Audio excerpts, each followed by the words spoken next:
Bonjour et bienvenue, voici notre tour d'horizon économique, géopolitique et boursier. Nous sommes le jeudi 14 juin et pour comprendre comment tourne la planète finance et lorsqu'elle tourne autour des réunions des banques centrales, c'est sur la bourse au quotidien et nulle part ailleurs. L'épisode du jour s'intitulera « La Chine se heurte à la grande muraille de la dette ».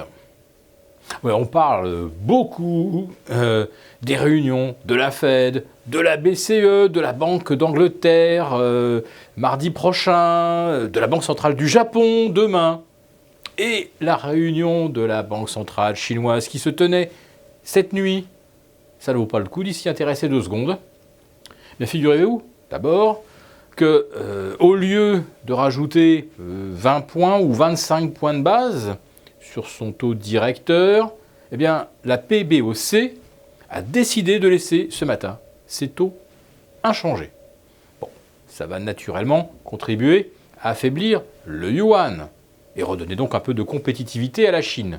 Elle en a peut-être besoin d'ailleurs, parce que l'on constate que tous les signaux économiques sont aujourd'hui pointent vers un ralentissement.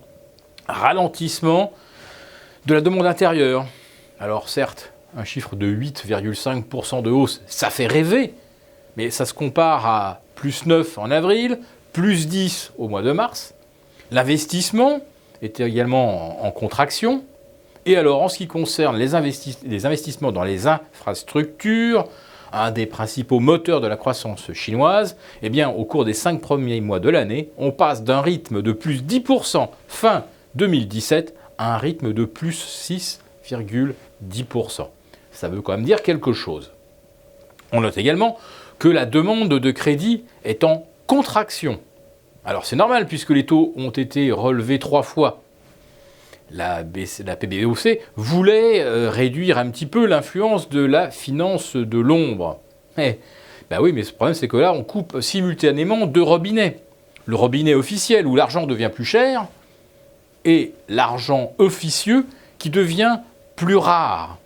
Argent plus rare, argent plus cher égale ralentissement économique. Alors évidemment, la Chine est toujours à plus 6,6 ou 6,7% de rythme de croissance, mais ça c'était avant. Il faut maintenant se tourner vers l'avenir et regarder quel sera le rythme au cours des 6 prochains mois. En ce qui concerne l'Europe, bon, on a un baromètre des bonnes ou mauvaises surprises qui est aujourd'hui pointe vers des zones de tempête. Et aux États-Unis, en revanche, pour l'instant, tous les indicateurs continuent d'être plutôt bien orientés. Et la Fed en tient compte. Elle considère qu'il est donc assez logique de relever les taux par 2 fois d'ici la fin de l'année, probablement en septembre et en décembre. Donc on revient à un schéma classique d'une hausse toutes les fins de trimestre.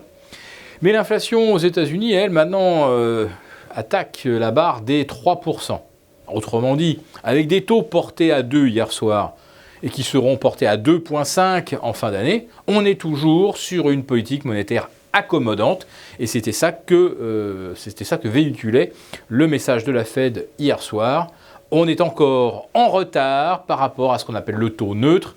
Un taux neutre qui serait en fait quelque chose à mi-chemin entre la croissance anticipée à 2,5, l'inflation anticipée à 3, et on serait effectivement à 2,5 en fin d'année et à 3 mi-2019. Oui, mais si jamais l'inflation continue de déraper, qu'elle atteint 3,20, 3,40, alors ça modifierait les anticipations pour 2019 et le marché n'aimerait probablement pas cela.